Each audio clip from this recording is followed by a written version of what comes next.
Hi everybody, and welcome back to Kaiser and Hande's Poecast on YouTube.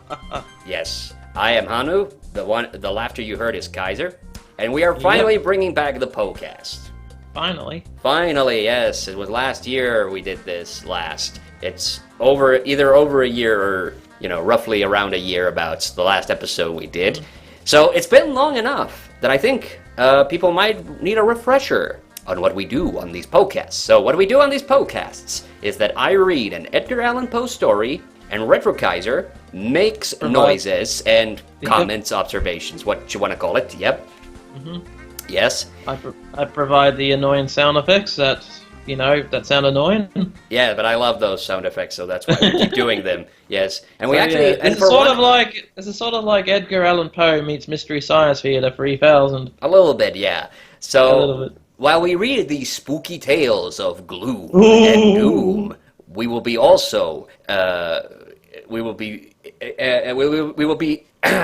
enjoying the oral pleasures from down under. I worded that badly. You know what I mean. That's an interesting way to say it. I thought it was a catchphrase that we tried to make, but I don't think we said it enough times for it to be a catchphrase. Remember, I did that edit with Edgar Allan Poe in a pink T-shirt. I thought a catchphrase was innuendo. That's the second catchphrase. Yeah, I think that's the one that took off. Like, the one was the corporate one that I tried to push that didn't work out so well. All right. We also tried poetic, I believe, and poetic. Yes, but we've never actually done any of Edgar Allan Poe's poems. We should actually I said it like really southern, like poem. Poems. We should probably try. The thing is, I haven't actually read too many of Poe's poems. The Raven is the only one, and I've maybe read one other one, but I seriously can't remember. It's mostly been the short stories. I've never read his novel either. I'm trying to remember the name of it, but I might be getting it mixed up with the one. Isn't Murders on the Rue Morgue a novel? Wasn't that one a novel? No. We read the entirety of Murders in the Rue Morgue, but no, it's a short story. Okay. It was a very long short story. That was the longest episode we've done. Like a novella isn't what they called a novella. Well, novella. Novella is like a short novel or a very long short story. So it's a very weird. The difference is like a novella is something that you can definitely publish as like a standalone. As a hardcover thing, but it's somewhere halfway between a novel and a short story. Yeah, that's what you call a novella. Anyway, so the story I picked a slightly shorter story because the last couple of episodes we did were kind of longish. Obviously, we started doing some of the more famous Poe stories, so that's probably the reason. So today I wanted to do a slightly more obscure Poe story, but nevertheless, this is one of my personal favorites. This story is called The Facts in the Case of M. Valdemar. And the way we always do this is that we read through the story first, and then I will give you the little significant history bits. And there is one very interesting history bit about this. This is a slightly obscure Poe story because this was published very late in his life. But I think you're going to enjoy this. And I will also preface this already by saying that this is by far the most gory and grossest, if that's a word, Poe story. Nice. Yes, this actually has this is almost like almost a pre-Lovecraftian kind of thing, almost. Not like in the Cthulhu sense, but more like in the gross and Reanimator sense. Yeah, kind of that morbid kind of sense. Oh, right, but now without further ado, let's start with the facts in the case of M. Valdemar. All right. Of course, I shall not pretend to consider it any matter of wonder that the extraordinary case of M. Valdemar has excited discussion. It would have been a miracle had it not, especially... Hallelujah. Especially under the circumstances, though the desire of all parties concerned to keep the affair from the public, at least for the present, or until we had further opportunities for investigation, through our endeavors to effect this, a garbled and exaggerated account. Was that you? I heard something. That was garbled, by the way. Yeah. But it was so quiet. I wasn't sure. Like it was background noise. Okay. A garbled and exaggerated right behind account, you. yes, made its way into society and became the source of many unpleasant misrepresentations and, very naturally, of a great deal of disbelief. It is now rendered necessary that I give the facts, and as far as I comprehend them myself, they are, secondly, these. So this is kind of interesting. Like, for once, the Poe story kind of gets straight into the meat of things. This is all the introductory things that we get from this. I think I might have spoken too soon. Let's get it.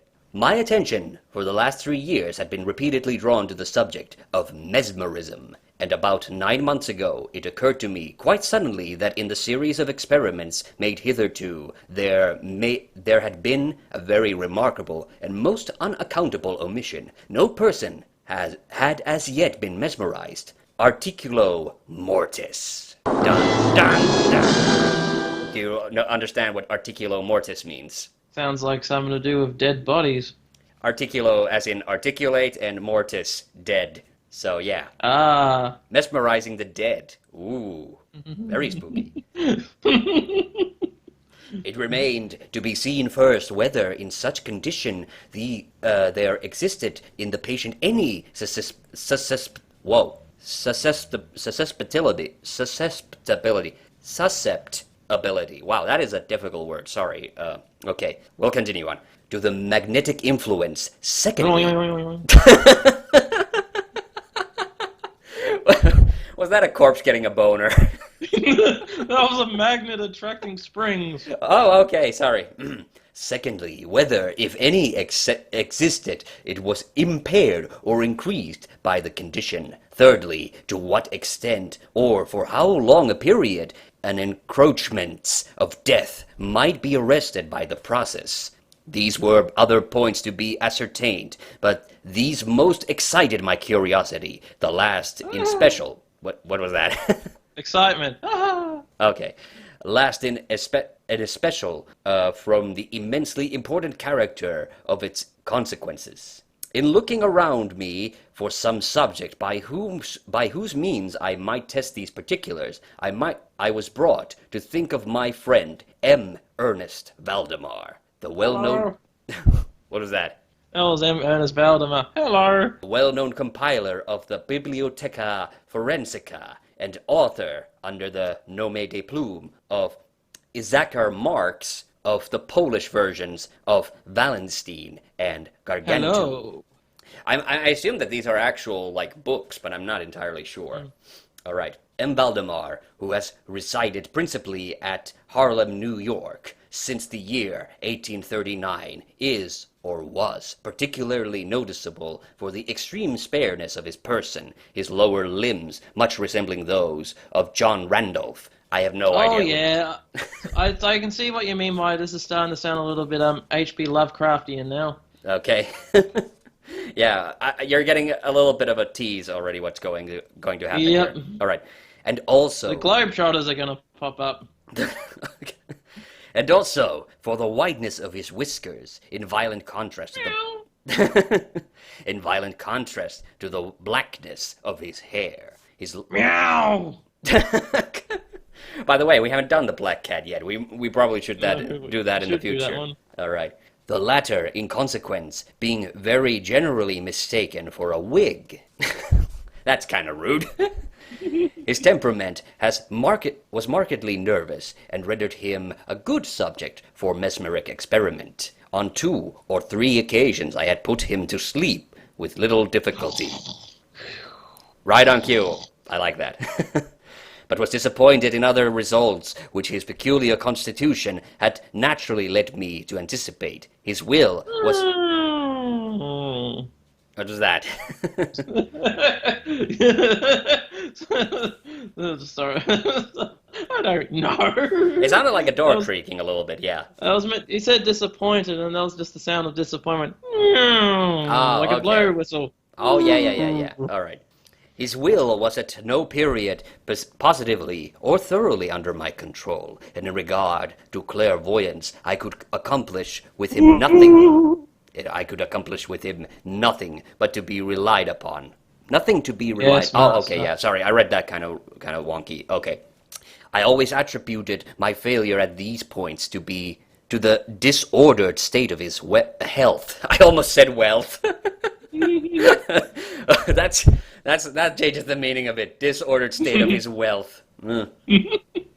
Guy could not keep a steady checkbook. Okay. But For some months previous to my becoming acquainted with him,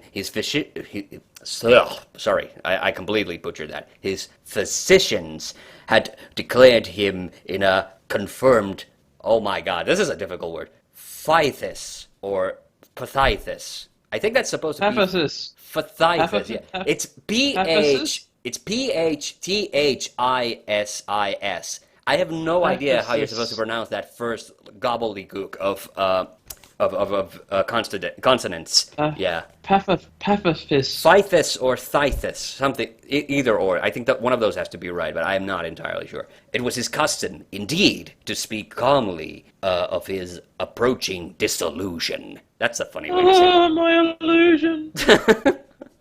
I mean, his death, but disillusion, wow. As of matter neither to be avoided nor regretted. When the ideas to which I have alluded first occurred to me, it was of course very natural that I should think of M. Valdemar. I knew the steady philosophy of the man too well to apprehend any scruples from him, and he... Oh, my scruples! And he had no relatives in America who would be likely to interfere. I spoke to him frankly upon the subject, and to my surprise, his interest seemed vividly excited. Yay! All right, I say to my surprise, for although he had always yielded his person freely to my experiments, he had never before given me any tokens of sympathy with what I did. Sorry, dude, all out. His disease was of that character which would admit of exact calculation in respect to the epoch of its termination in death. That's a good way to end a sentence. Yeah. And it was finally arranged between us that he would send for me about 24 hours before the period announced by his physicians as that of his decease. Okay, that's a little, that gets a little hokey, pseudoscience-y, that the doctors would know to the minute when the guy's gonna die. I mean, they gotta get a good estimate, sure, but yeah. Mm-hmm. But 19th century medicine? And I don't think so. I'm calling bullshit on that. All right. It is now rather more than 7 months since I received from M. Valdemar himself the subjoined note. And so this is a letter.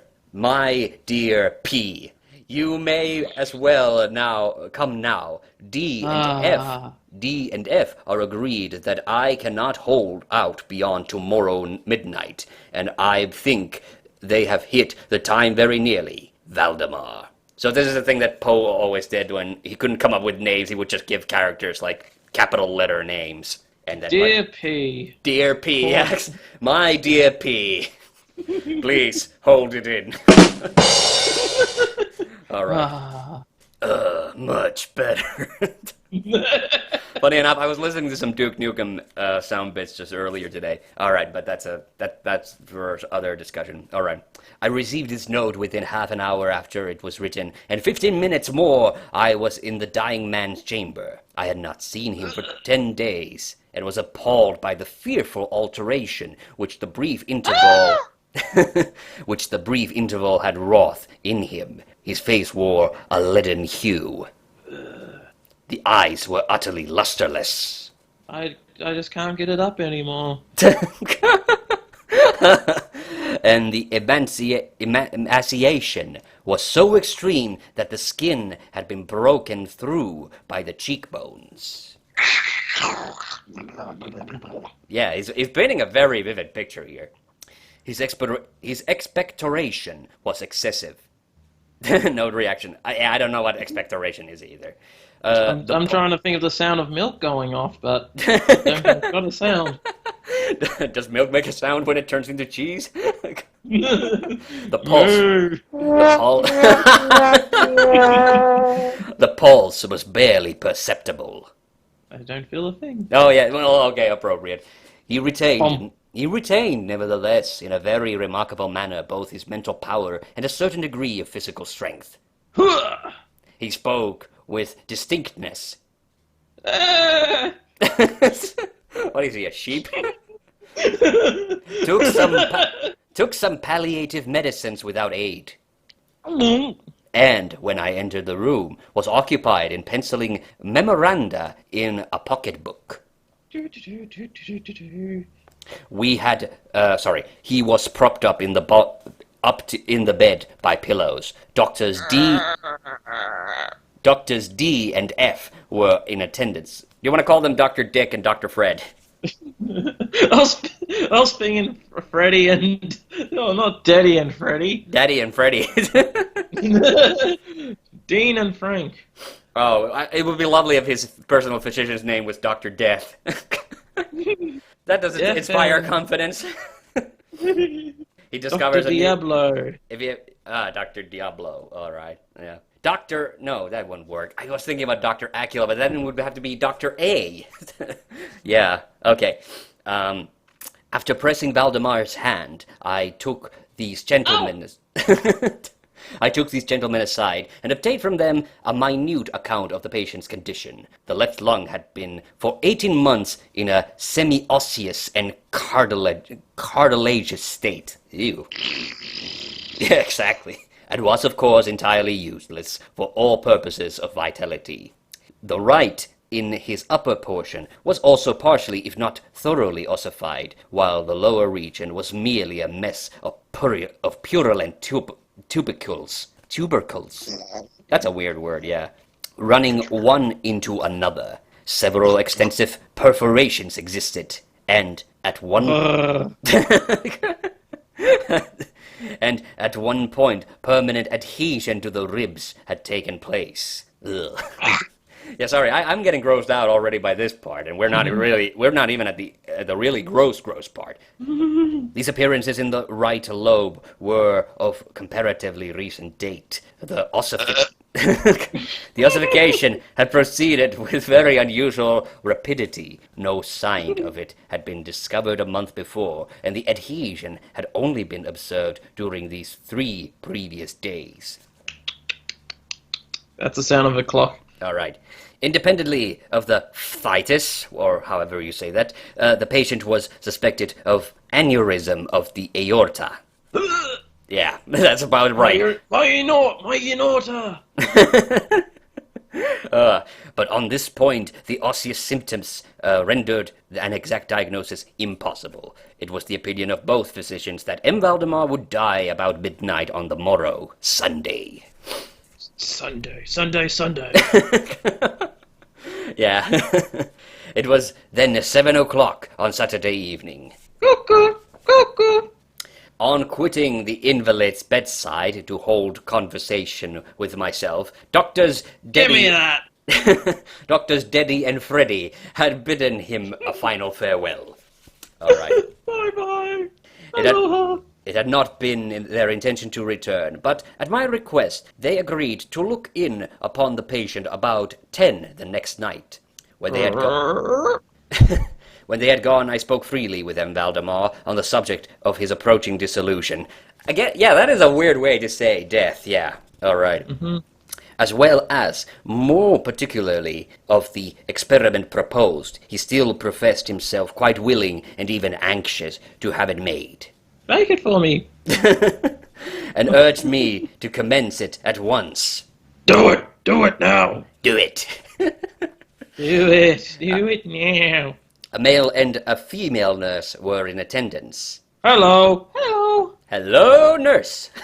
But I did not feel myself altogether at liberty to engage in a task of this character with no more reliable witnesses than these people, in case of sudden accident might prove. I therefore postponed operations until about 8 the next night, when the arrival of a medical student with whom I had some acquaintance, Mr. Theodore L. This is weird. He gives him the initial of his last name and the final letter of his name. So Theodore Lionel, maybe? Is Lionel a last name? Lanchester? Theodore Lionel Lanchester? No, but the final letter of his name is also L. This is weird. It's L-L, capital L, and then a tiny L at the end. Laurel. Theodore Laurel. All right, whatever. We'll go with Laurel then. Relieved me from further embarrassment. What? What did you do? All right. It had been Relief. Okay. Much better. It had been my design originally to wait for the physicians, but I was induced to proceed first by the urgent entreaties of M. Valdemar. I feel like I've changed the narrator's voice like 3 times, but whatever, we'll keep going with it. Now you're starting to turn into Peter Lorre now.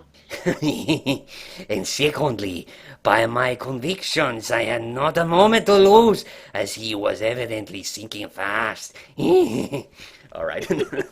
No, oh, you seem to like that, but I think my voice will give out if I keep going with that. Yeah. All right. Mr. Laurel, or whatever we agreed upon, was so kind as to accede to my desire that he would take notes of all that occurred, and it is from his memoranda. That's what they used to call a memo. Yeah, that's what a memo is shortened for. Memoranda. It sounds so much cooler when you say it like that. It is from his memoranda that what I now have to relate is, for the most part, either condensed and copied verbatim. I am sorry, I am having the shadness. I keep not reading, like I don't read far enough into the sentence, so that's why I have those awkward pauses.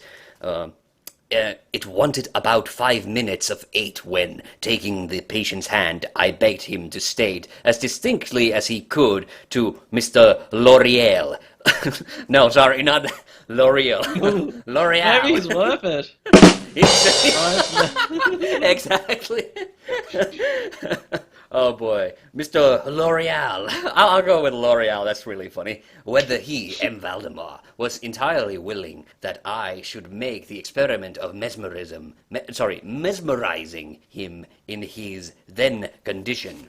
He replied feebly, yet quite audibly, "Yes, I wish to be mesmerized," adding immediately afterwards, "I fear you have deferred it too long." I'm giving him this funny voice because what's about to come is a lot more disturbing. While he spoke thus, I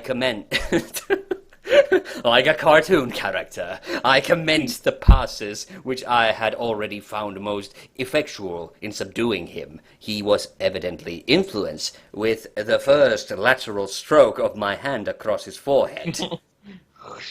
I almost read that as something else that's starting with 4, but we'll continue. Mesmerize, he's making me, yes! But although I exerted all my powers, no further perceptible effect was induced until some minutes after 10 o'clock, when Doctors Deddy and Freddy called. According to appointment, I explained to them in a few words what I designed. And as they opposed no objection, saying that the patient was already in the death agony, I proceeded. Yeah, good voice, good noise. I proceeded without hesitation, exchanging, however, the lateral passes for downward ones, and directing my gaze entirely into the right eye of the sufferer. Wow, that's a good name. The sufferer is comfortable. I mean, the patient. By this time his pulse was imperceptible, and his breathing was stertorous, and at intervals of half a minute. Wow, that's a long interval. This condition was nearly unaltered for a quarter of an hour. At the expiration of his period, however, a natural, although a very deep sigh escaped from the bosom of the dying. Yes. And the stertorous, I have no idea how to say it, stertorous or stertorous, I'll go with stertorous. The stertorous breathing ceased. More meaty sounds, we're about to have even more. That is to say, its stertorousness was no longer apparent. The intervals were undiminished. The patient's extremities were of an icy coldness. At 5 minutes before 11, I perceived unequivocal signs of the mesmeric influence. The glassy roll of the eye was changed for that expression of uneasy inward examination, which is never seen except in cases of... which is never seen except in cases of sleepwalking, and which it is quite impossible to mistake. With a few rapid lateral passes, I made the lids quiver. And in incipient sleep, and with a few more I closed them altogether. I was not satisfied, however, with this, but continued the manipulations vigorously. And with... Vigoro. That's the funny part about doing sound effects with Kaiser. You never know what you're gonna get. Laugh is like a box of chocolates. Okay, and with the fullest exertion of the will, until I... Oh, wheel. I thought you said wheels. Sorry. Okay, until I had completely stiffened the limbs of the slumber. No matter how many times you say something else, that will always be the boner sound to me. Until I had completely stiffened, the limbs of the slumberer. After placing them in a seemingly easy position, the legs... You blew your nose into the microphone. Gross. I was just cracking up because we're going from the boing to put them in an easy position. Yeah, the legs were at full length. Spread eagle. The arms were nearly so, and reposed on the bed at a moderate distance from the loins. That was not the word I was expecting. The head was very slightly elevated. When I had accomplished this, it was fully midnight, and I requested the gentlemen present to examine Valdemar's condition. After a few experiments, they admitted him to be in an unusually perfect state of mesmeric trance. The curiosity of both the physicians was greatly excited. Dr. Diddy resolved at once to remain with the patient all night, while Dr. Freddy took leave with the promise to return at daybreak with brontosaurus ribs. Flintstones, meet the Flintstones. Yeah, no matter how many times I hear somebody's name is Fred, I always think of Flintstones, yeah. All right. Mr. L'Oreal and the nurses remained. We left M. Valdemar entirely undisturbed until about 3 o'clock in the morning, when I approached him and found him in precisely the same condition as when Dr. Freddy went away. That is to say, he lay in the same position. The pulse was imperceptible, the breathing was gentle, scarcely noticeable, unless through the application of a mirror to his lips. Okay, that was interesting. The eyes were closed naturally, and the limbs were as rigid and as cold as marble. Still, the general... I'm just imagining him, like, moving his hand and making that noise. Yeah. Wait, where was I? The limbs were... Yeah, there. Still, the general appearance was certainly not that of death. By the way, this time I'm reading this again from a book. I don't know if you can hear it. It's the Selected Tales, Edgar Allan Poe, once again. Because the last couple of times, actually, we were reading from PDFs, so you couldn't hear me turn the page. All right. Continuing on. As I approached Valdemar, I made a kind of half effort to influence his right arm into pursuit of my own. Come get me, arm. Come get me. No, I was hoping you would have done the noise again, because that's exactly what I was... That's exactly what I was imagining. As I passed the latter gently to and fro above his person.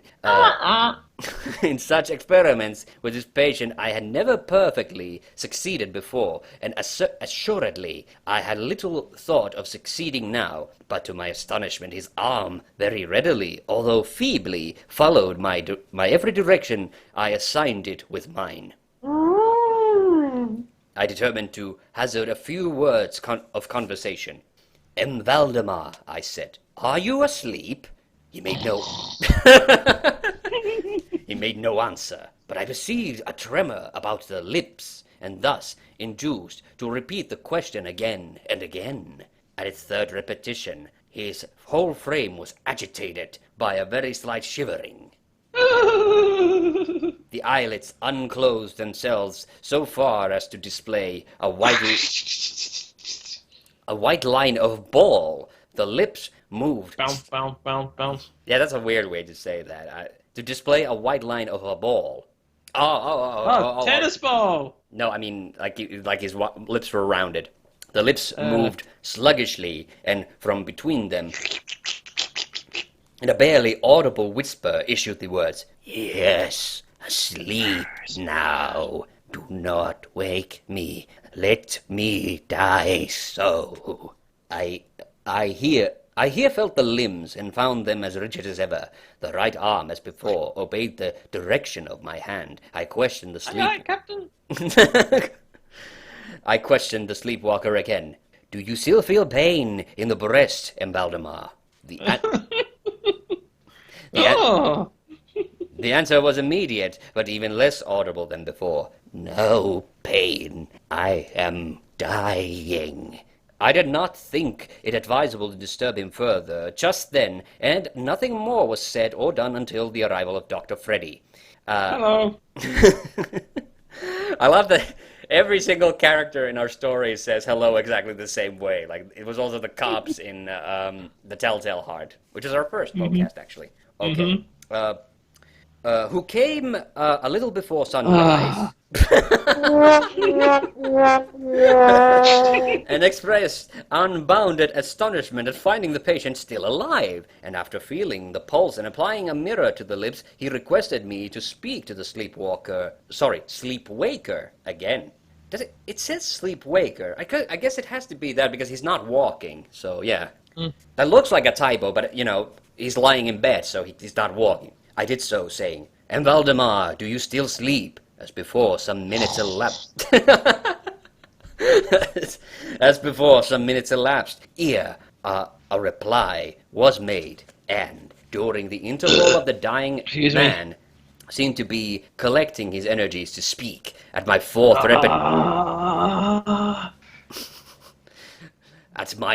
repetition of the question, he said very faintly, almost inaudibly, "Yes, still asleep, dying."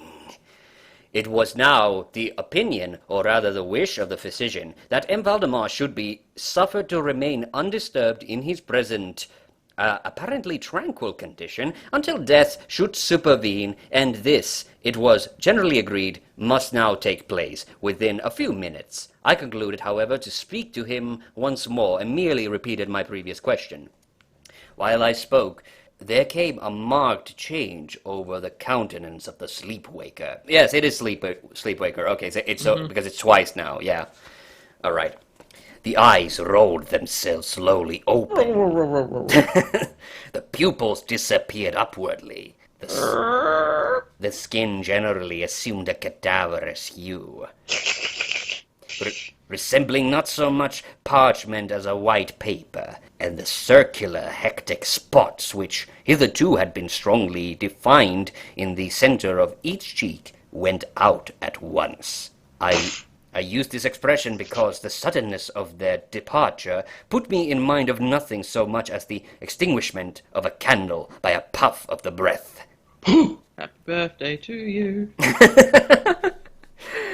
Happy death day to you. The upper lip at the same time writhed itself away from the teeth, which it had previously covered completely, while the lower jaw fell with an audible jerk. Jerk!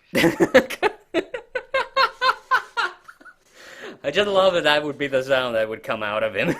Leaving the mouth widely extended and dislocating in full view the swollen and blackened tongue. I presume that no member of the party then present had been unaccustomed to deathbed horrors, but so hideous beyond conception was the appearance of Valdemar at this moment that there was a general shrinking back of the region of the bed. I now feel that I have reached a point of this narrative at which every reader will be startled into positive disbelief. It is my business, however, to simply to proceed. There was no longer the faintest sign of vitality in M. Valdemar, and concluding him to be dead, we were consigning him to the charge of the nurses, where a strong vibratory motion was observable in the tongue. Yes, this continued for perhaps a minute. At the expiration of this period, there issued from the distended and motionless jaws a voice, such as it would be madness in me to attempt describing. These are indeed 2 or 3 epithets which might be considered applicable to it in part. I might say, for example, that the sound was harsh and broken and hollow. But the hideous whole is indescribable, for the simple reason that no similar sound have ever jarred upon the ear of humanity. There were 2 particulars, nevertheless, which I thought then, and still think might fairly be stated as characteristic of the intonation, as well as adapted to convey some idea of its unearthly peculiarity. In the first place, the voice seemed to reach our ears, at least mine, from the vast distance or from some deep cavern within the earth. Hello! Yes. In the second place, it impressed me, I fear indeed that it will be impossible to make myself comprehended, as gelatinous or gluttonous matters impress to the sense of touch. Yeah, so gross noises. I have spoken both of sound and of voice. I mean to say that the sound was one of distinct, of even wonderfully thrillingly distinct syllabification. M. Valdemar spoke. Obviously, in reply to the question I had propounded to him a few minutes before, I had asked him, it will be remembered, if he still slept. He now said, "Yes, no, I have been sleeping, and now I am dead." No person present even affected to deny or attempted to repress the unutterable, shuddering horror which these few words, thus uttered, were so well calculated to convey. Mr. L'Oreal, the student, swooned. Woo! He's worth it. The nurses immediately left the chamber and could not be induced to return. Smash! My own impression I would not pretend to render intelligible to the reader. For nearly an hour we busied ourselves silently with the utterance of a word, in endeavors to revive Mr. L'Oreal. Clear! All right. Oh boy, but I don't think they had those things back then. Defibrillators. Yeah, defibrillators, yeah, the one that I cannot pronounce correctly. When he came to himself, we addressed ourselves. We addressed ourselves again to an investigation of Valdemar's condition. It remained in all respects as I have last described it, with the exception that the mirror no longer afforded evidence of respiration. An attempt to draw blood from the arm failed, and I should mention, too, that this limb was no further subject to my will. Yes, we're getting very close. We're on the final 2 pages now. I endeavored in vain to make it follow the direction of my hand, the only real indication indeed of the mesmeric influence was now found in the vibratory movement of the tongue. Whenever I addressed M. Valdemar a question, he seemed to be making an effort to reply, but had no longer sufficient volition to queries put to him by any other person than myself. He seemed utterly insensible, although I endeavored to place each member of the company in mesmeric rapport with him. I believe that I have now related all that is necessary to an understanding of the sleepwaker's state at this epoch. Other nurses were procured, and at 10 o'clock I left the house in company with the 2 physicians and Mr. L'Oreal. And I think this is the last and we'll hear of Mr. L'Oreal, unfortunately. I don't see his name anywhere else. Okay. In the afternoon, we all called again to see the patient. His condition, I skipped a line there. His condition remained precisely the same. We had now some discussion as to the propriety and feasibility of awakening him, but we had little difficulty in agreeing that no good purpose would be served by doing so. It was evident that, so far, death, or what is usually termed death, had been arrested by the mesmeric process. It seemed clear to us all that to awaken M. Valdemar would be merely to ensure his instant, or at least his speedy, dissolution. Again, that is a really funny way to say death. Dissolution. Yeah. How do you feel about that? Before we get to the finale, I just want to take a little break here. When I think disillusion, I don't think death. I think like seeing through like a magician's trick. Yeah, that's exactly what comes to mind. Like, but I suppose in solution and dissolution, because solution you mix things together and it makes like a drink or something. So dissolution meaning to come apart, which is exactly what you That sounds gross. Yeah, exactly. But that's kind of what people mean when they say what you said when you see like a magician through a magician's trick. It kind of dissolves, I guess. All right, this is getting kind of funny. Okay, let's continue. From this period until the close of last week, an interval of nearly 7 months, we continued to make the daily calls at M. Valdemar's house, accompanied now and then by medical and other friends. All this time, the sleepwaker remained exactly as I have last described him. The nurse's attentions were continual. Yeah, sorry, it was split across on a different line, so I got a little mixed up there. It was on Friday last that we finally resolved to make the experiment of awakening, or attempting to awaken him, and it is the perhaps unfortunate result of this latter experiment, which has given rise to so much discussion in private circles, to so much of what I cannot help thinking unwarranted popular feeling. For the purpose of relieving M. Valdemar of the mesmeric trance, I made use of the customary passes. These, for a time, were unsuccessful. Oh, crap. The first indication of revival was afforded by a partial descent of the iris. Wake up! It was... like, I just imagine them like this guy who's like basically a corpse at this point. They're smacking him around. It was observed as especially remarkable that this lowering of the pupil was accompanied by the profuse outflowing of a yellowish ichor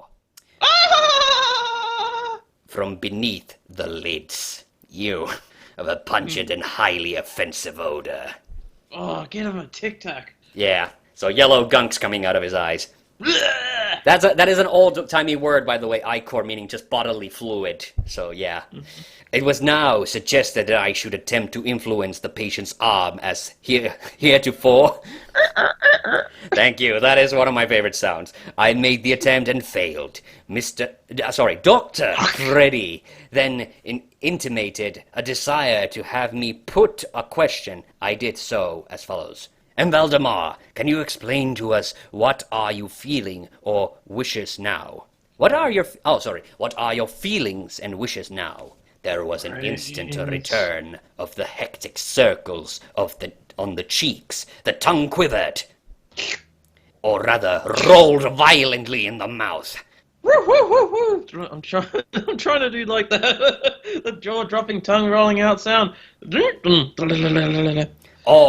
Although the jaws and the lips remained rigid as before, and at length the same hideous voice which I have already described broke forth. For God's sakes, quick, put me to sleep, or quick, waken me, quick! I say to you that I am dead.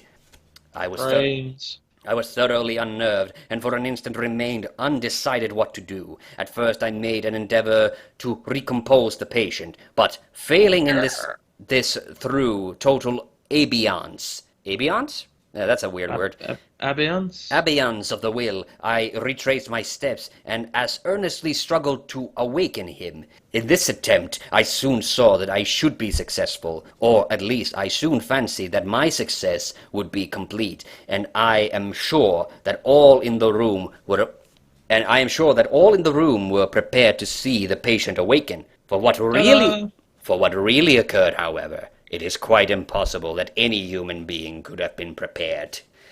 As I made the mesmeric passes amid ejaculations of dead. Okay, they kind of ruined the ending with that one. dead, absolutely bursting from the tongue and not from the lips of the sufferer, his whole frame at once, within the space of a single minute or less, shrunk, crumpled, absolutely rotted away beneath my hands. Upon the bed, before the whole company, there lay a nearly liquid mass of loathsome, detestable putrescence. The end. Soup's on. Yeah. So yeah, all right. So if you found your suspension of disbelief, so this guy used mesmerism. He hypnotized the guy. He hypnotized the guy just before he died and kept him alive with hypnosis and kept him from also decaying using hypnosis. So that sounds pretty incredible. And like I said, that is one of the grossest. Like, there's a lot of stories where like characters die in Edgar Allan Poe stories. That is the grossest. Like the guy's holding on to him and he just melts. So that's the thing. Like he held off the process of decomposing with mesmerism, and then the minute the patient wakes up, splatch! Exactly what you said. Soup's on. It sound the first thing that came to my mind when I heard that was that one scene from Indiana Jones. Don't look when they open up the Ark. Oh yeah, when the Nazis get like melted. Mm-hmm. Yeah, it is a little bit like that, and there is a story almost exactly like this. It's the Cold Air. Yes, that's an H.P. Lovecraft story. And if you liked what you heard here, go check that out because that is a creepy story with a very similar finale. Listening to that story, it did sound very proto H.P. Lovecraftian, or also very proto torture porn sort of style horror. Well, yeah, but he wasn't like trying to do anything bad to the guy because he knew he was going to die. The guy was okay with it. He said like, yes, mesmerize me. It was like a mad science story kind of a way. It is, and that's the other thing that I'm now getting to. So we of course know that you can't hypnosis is real, but hypnosis is kind of like it's kind of like a very imprecise process that you actually kind of have to be susceptible in order to be hypnotized anyway, and so not all people can be. But in the 19th century, people took mesmerism, as it was known, like way more seriously. They thought it was like this superpower that you could literally rob somebody of their free will and agency. So that's what this story is obviously kind of playing on. And notice how it says in the title, the facts in the case of M. Valdemar. Well, this thing was posted in like a newspaper or something. And the newspaper did not specify that this was a work of fiction. So, and yes, people thought that this was something that had actually happened to a real person.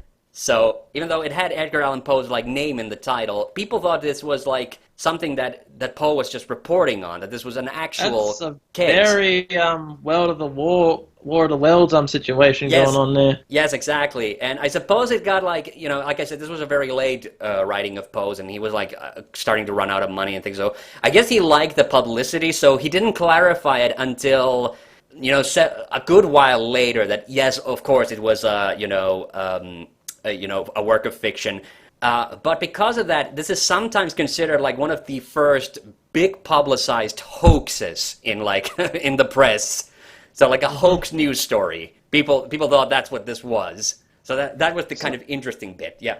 Sorry to jump back a bit, but going back to horror genres, that's another thing that came to mind. This is like proto body horror as well. Yeah, it is. Like this is the thing. This is a really cool thing about like Poe stories, and I love that introduction, like how it did get right to the point. Like when we did like Murders in the Rue Morgue, you remember there were some, and stories like Ben Reese. Like I love that story, but the introduction, it does take a very very long time to get going, and I think that was just the style of the day. Like you needed to have those big flowery openings before you actually got to what was going on. So if you take out like the introduction of Ben Reese, like it's a much shorter story. But yeah, this is one of those because it was a very late Poe story. It's just not as well known. But when I read this, like wow, this is fucking awesome. Like this is one of my this became one of my personal favorites. It's kind of like Hop Frog that way. Like Hop Frog's another that was the very last story that Poe wrote before his death, and because of that, it was not very well known. Not a lot of people put a lot of like. It doesn't get talked about as much as like The Black Cat or The Telltale Heart or Murders in the Rue Morgue. But when I read that back in high school, like I immediately fell in love with it. I thought this is an awesome story. Yeah. So yeah, that was the facts in the case of M. Valdemar. And so you got any more comments you want to share? No, I think I'm going to go and puke now after hearing the ending of that.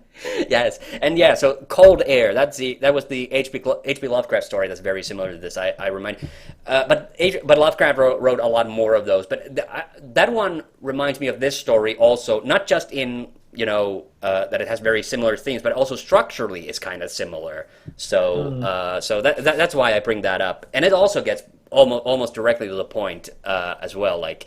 Because I mentioned before that I got that big Lovecraft collection last year, and I started to notice that when I read some of the stories, like Lovecraft stories are a bit hard to read sometimes. Like when you get a good one, it's really good, but then you get a slightly less interesting one, and I just kind of have a hard time staying awake. But yeah, Poe is always like even the super flowery Poe I usually like. I personally usually like. Anyway, but I guess that does it for this Poecast. I hope people enjoyed that. I hope we'll get to do another one fairly soonish, not like next year. Although it's 2020, anything can happen. Yeah, so if there's nothing else to say, I'm just going to say, I'm Hannu TheHande Mäkinen. Thank you for listening. See you on the next one. Kaiser, any last words? I'm Captain James T. Kaiser. See you next year. Bye.